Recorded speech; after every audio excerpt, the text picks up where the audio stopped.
New week, new opportunities for our program. Excited about conference play being here.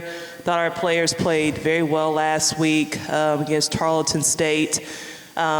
Biggest thing for us moving forward in this week is understanding that we have not done anything, making sure that we understand that we got to take it one game at a time. We have a very good league.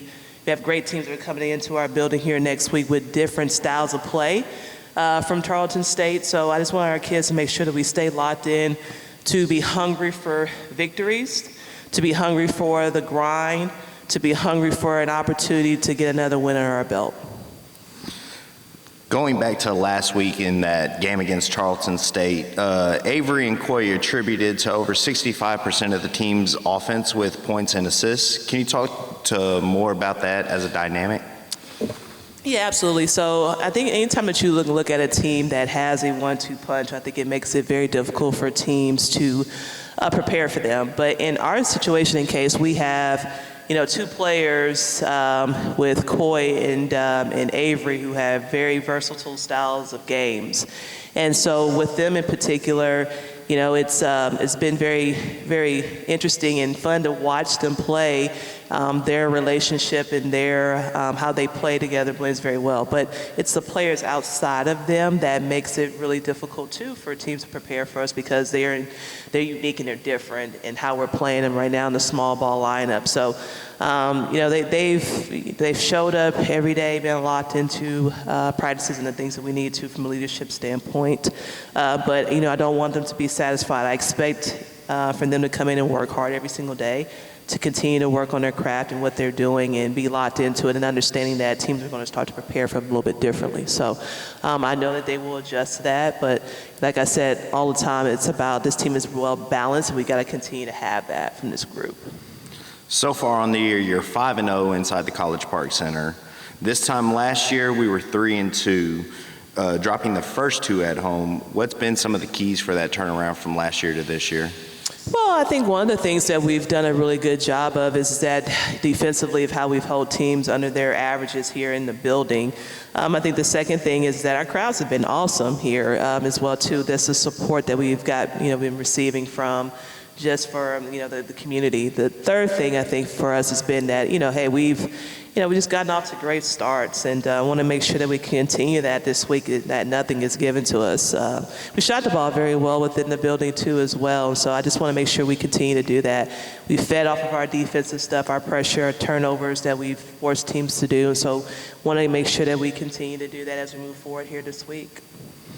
So starting 1-0 in conference is big, considering that it hasn't happened for the past 2 seasons. Could you tell us about the importance of starting off hot?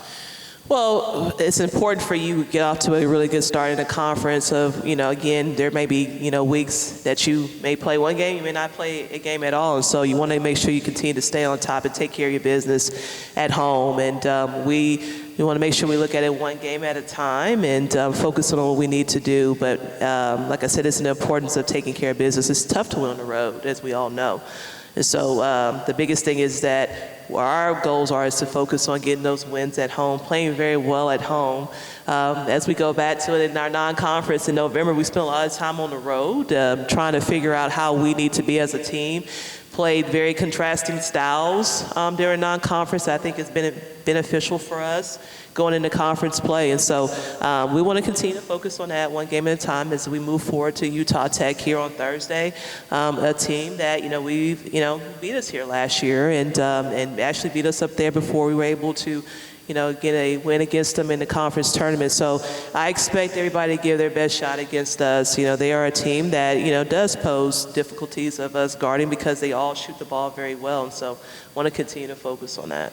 Kind of what are you expecting to see this weekend when you welcome Utah Tech and Southern Utah into the building? Yeah, absolutely. So, with both Utah Tech and Southern Utah, they come back with a lot of experience and do have some new faces. But, again, the theme doesn't change for them. Definitely different from Tarleton State, who played a lot of, inside out, had a lot of, players that could penetrate and get to the rim.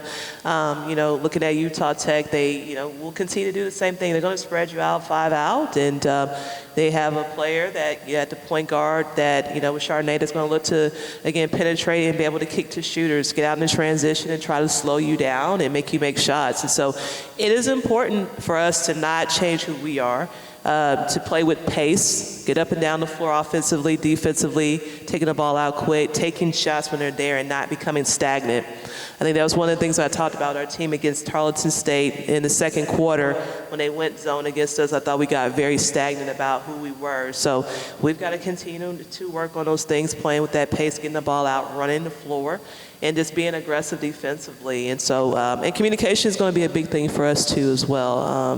And those are some of the things that we've been focusing on this week.